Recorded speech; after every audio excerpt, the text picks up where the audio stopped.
Hi again, welcome back ladies and gentlemen for another episode of Around the NAL. It's a busy week. I'm right in between construction jobs and just found this tiny little window to where I could come look in the lens again and say hello. Today, we've got a couple great interviews for you on Around the NAL.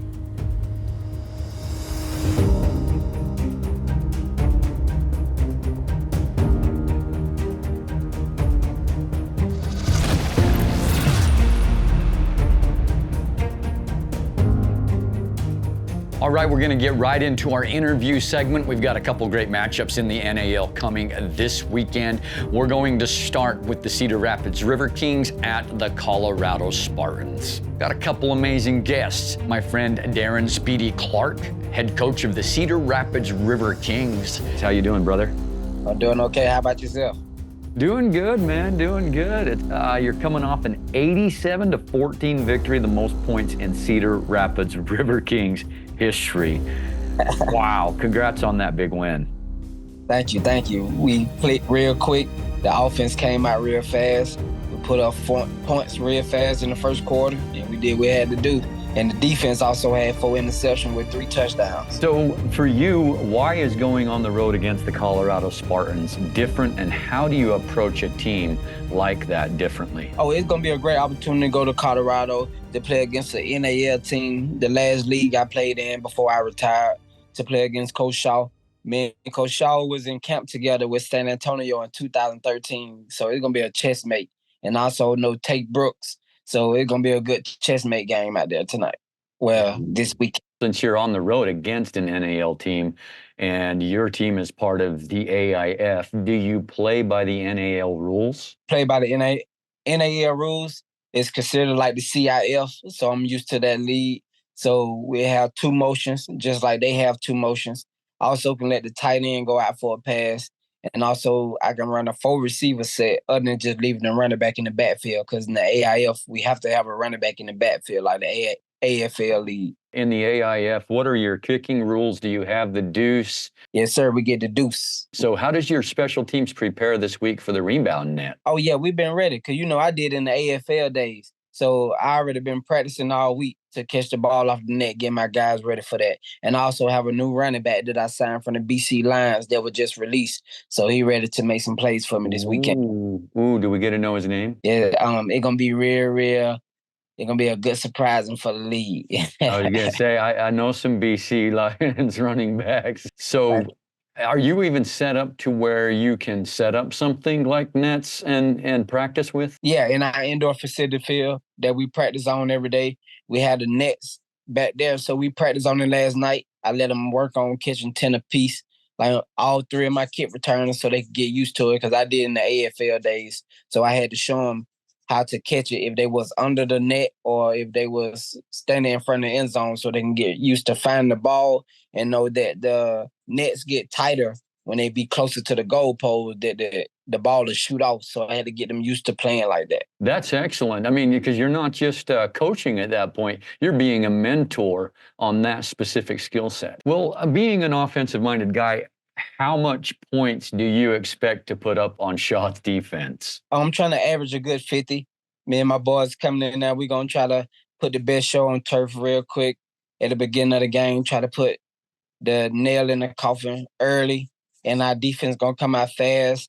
We're going to play all phases of the game, do what we have to do to win the game, from offense, defense, and special teams. And what's your score prediction for Coach Shaw? Oh, my score prediction is going to be 63-40, our way. Man, how do you think Coach Shaw will respond to that? Oh, I know he gonna come with it. He gonna feel the way I feel. It's gonna be vice versa with him too. Coach Shaw, a great coach. I never talk down on great coaches. Coach Tay, a great coach. They have a great organization going on out there in Colorado. But we coming out there to play football. We doing what we have to do so we can take the W back to Cedar Rapids. I know I've got my popcorn ready. What message do you want to send on this show to Coach Shaw? Coach Shaw to know that we coming out to play football. We locked in. I got my boys locked in. We've been preparing for them every day. It's going to be a very competitive game, offense, defense, special team. We're going to meet their energy because we've seen what they did on film against the team that they played against, and they also put up a lot of points.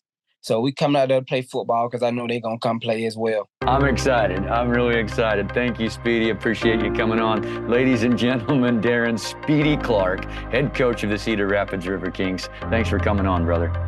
I thank for having me. As far as the preview goes, the Cedar Rapids River Kings come into town. I think it's going to be a great matchup. We got an AIF team, an NAL team going head-to-head. It's an interesting experience for the fans. I believe in the offense that Daron Speedy Clark is putting together. I believe they're very fast and can put up some points. But I'm sorry, Speedy, I believe more in Fred Shaw's defense, who are also very fast. They swarm around the ball, they hit hard, they cause turnovers. I believe that the Colorado Spartans will take this match 55-37. Next, we've got the marquee matchup, the game of the week, in my opinion. I think the Omaha Beef at the Carolina Cobras is a sensational matchup. The Omaha Beef have a long way to travel, and perhaps the Carolina Cobras could tell them a little something about that. But without further ado, I've got another couple special guests today. Let's welcome to the show Coach Mike Tatum of the Omaha Beef and the head coach of the Carolina Cobras. Let's see if I can get this name right. Brandon Negron. Did we do that right, Coach? We did. That was impressive, actually. Fantastic. So I'm going to go right into it. My first question for you is, since you're going to be opponents this next weekend, do you spend time just kind of hating each other, just kind of getting that game face on all week? I'll let Coach Tatum answer that first.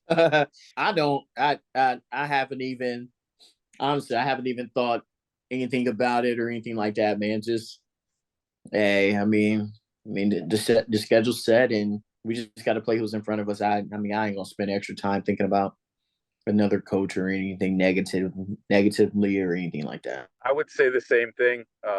I have a lot of respect for Coach Tatum. I know he's been around this game for a long time.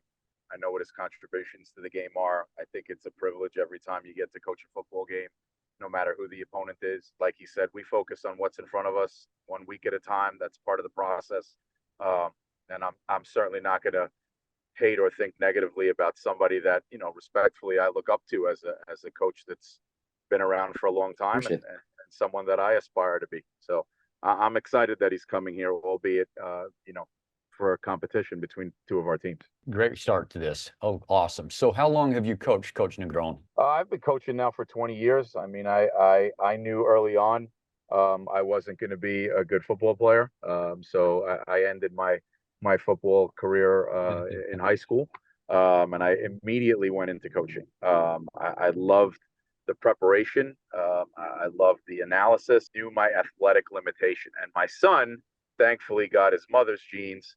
And so, I started coaching him at a very young age. He, got several offers to play center at the Division II and Division III schools. He elected to go a different way, but I stayed coaching as long as he's been alive. So he's 22, and I started coaching at least him around 4 or 5, and coached for 20 years. I've coached at the high school level, obviously at the professional level, and did a little college work, some JUCO work and stuff like that. But I think I've found my NFL where I am right now. And you've got a great resume so far. So Coach Tatum, I remember watching you just a few short years ago, catching touchdowns and zigging and zagging through defenses, making scores. You're now the head coach, and does your long career as a player really aid you as a coach? Do you focus on offense because that's primarily where you played? Honestly, I could still go out there and play today if given a chance.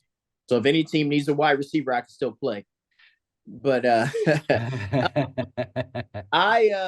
don't know. I feel like I was molded into doing this as my career started to go on and different things like that. I was handed like different duties and different stuff like that to kind of like take the younger guys and teammates to another level, leading in some type of way. So I guess it was one of those things that I kind of just walked into, and my playing career kind of helped me into the coaching aspect of the life right now. As far as trips go, are you looking forward to the long trip to Greensboro? Long trip? Oh, we're jumping on a plane. We are flying to Greensboro, North Carolina, and we will get there and we'll relax. And I mean, I'm looking forward to being in some nice weather in North Carolina. Well, Coach Negron, you seem to have a pretty well-rounded roster, a lot of NAL vets. What has it been like for you and them to adjust to some of these indoor rules? I mean, I think it's been fun, to be honest with you. You know, a lot of these guys have played in the IFL and other leagues where, you know, as an example, two-man motion is a part of their game. I don't think it's been a huge educational transition. I mean, I've got smart football players, and a lot of the guys on this roster I've been coaching since 2020. So, you know, we have working relationships that exceed just this season. So we're continuing to make adjustments. We watch a lot of film. We watch good film. Omaha has good film. Coach Tatum knows how to call an offense. So, you know, we learn from what we can find on the internet and, you know, through our huddle accounts. To me, it's been an easy transition. I've got great coaches, you know, that spend a lot of time investigating the game and what we can do, you know, to get better. And I've got good athletes, and I think that's a winning combination. So, the adjustment for us has been welcome, and we're excited about the rules of the NAL this year. That's awesome. So, Coach Tatum, what's it been like for you and your guys to adjust on special teams to the new kicking rules? Honestly, not being cocky or anything, we're not. Only thing we're adjusting to is the more narrow uprights. We don't plan on kicking too many off of the net, as in our kickers should be putting them down the middle. It will be like a slight adjustment, but I don't think it's a point of emphasis. It's just, you know, play the net. I mean, it's the biggest thing for us. I mean, the adjustment is, I mean, like I said, just different guys coming from different places and trying to get them all on the same page to do the same thing, you know, in the NAL now. This is a pretty exciting matchup. A lot of people that I've talked to are ranking Carolina #1 or Omaha #1. And without fail, whichever one gets #1, the other team gets #2. With that said, Coach Negron, are you at all intimidated by Coach Tatum's offense? No, I would definitely wouldn't use the word intimidated. You know, I respect it. I know what he's bringing to the game. I know what kind of athletes he has on that side of the ball. So, you know, it's a welcome challenge that is going to allow me to see where my team is right now, especially defensively. But, you know, no, I'm not intimidated. And, you know, as far as rankings are concerned, you know, nobody ever got handed a championship trophy based off of rankings, right? So, you know, whether they rank us #1 or they rank Omaha #1 or us #2 or Omaha #2, we have to focus on what's in front of us, and what's in front of us is a very good and well-coached Omaha team coming to Greensboro. That's all we're going to focus on. I'm not worried about rankings or you know, what level of offense he's going to bring. He's going to bring it. I know what kind of coach he is. So that's where I have to make sure that our guys are prepared for exactly that. But it's not intimidating at all. We're excited about the challenge. Awesome. Coach Tatum, you're coming off a 74-0 victory. In arena football, a shutout is very hard to do, no matter if it's a preseason matchup or not. What are your expectations coming away from Greensboro besides getting the win? Just finding out what type of team we have. Traveling across the country, of course, is going to build character, you know, and it's going to show us exactly what we have. You know, are guys going to fold? You know, is the trip going to be too long? Are they going to want to party? You know what I mean? Different things like that. Are we going to be locked in? We're going to know what type of team we have going into the rest of the season. And it's a good thing that is happening early, that we are getting the Carolina team early, you know, so that way, again, we can see where we are also, like on the measuring stick, you know. Are we what people think we are, or do we need a lot of work? So we got a lot of young guys. So it's definitely going to show Sunday afternoon. Will you two amazing coaches humor me with a score prediction? Yeah, Coach, you go first. I'll go second. You know, I'll say this. As much as both him and I are the coaches on the offensive side of the ball, don't sleep on my defensive coordinator. You know, he's not going to be happy if I, you know, put the score into some astronomical numbers. Cobras 60, Omaha 57. Ooh. Coach Tatum. I don't even like doing this, but I'm doing this for you guys. I don't even like doing it. Oh my gosh. Hey, Coach, y'all are not scoring 60 points. I'm just that is never. We better not. Somebody's gonna get fired, Coach. I like that though. Somebody's gonna get fired if we get 60 hung on us. It ain't gonna be me. We are not giving. We are not giving up 60 points, man.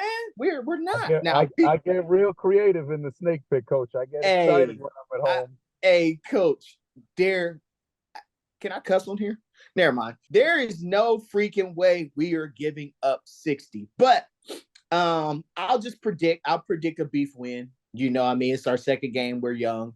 I don't know what to expect, to be honest with you. If this was later in the season, you'll probably get a more cocky coach out of me. But right now, I don't know. I don't know what we're going to do. So now I do say we score 50-60.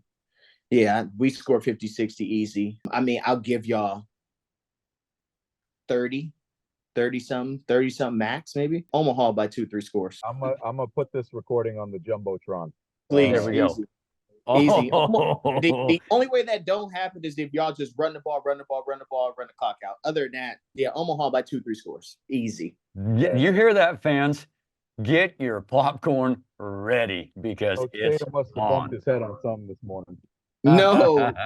Not, I mean, I'm just confident, man. I'm confident now. If you shut me up, I will respect it, man. I mean, it's happened before, but okay. I'm looking forward to it. It's gonna be a great game. Look, it's gonna be a great game. I got to do it for the video. I did it for the video. I got you. Yeah. On that note, thank you. Thanks for humoring me and thanks for humoring the fans. Guys, I really appreciate you. It was meant to be a short one. I'm going to turn into the editing bay here. Thanks so much to coming on to Around the NAL, guys. It is Coach Brandon Negron and Coach Mike Tatum. This Sunday, don't miss the Omaha Beef at the Carolina Cobras. It's going to be a fun one. Great interviews, guys. Thanks so much for coming on. As far as this game goes, man, I think it's going to be a back and forth seesaw battle. I see both defenses hitting hard. I see both offenses doing everything they can to win this game. I see it being very, very, very close. And my guess is that the Omaha Beef will do to the Cobras what the Cobras did to the Horsemen last week. I believe the Beef come away with a narrow 2-point win. And don't hate me for thinking so. I just kind of what I think. So, you know what else I think? I think you should join us next time for episode 5 Around the NAL, where we're going to break down the highlights and the action from week 2 action. So join me next time here on Around the NAL.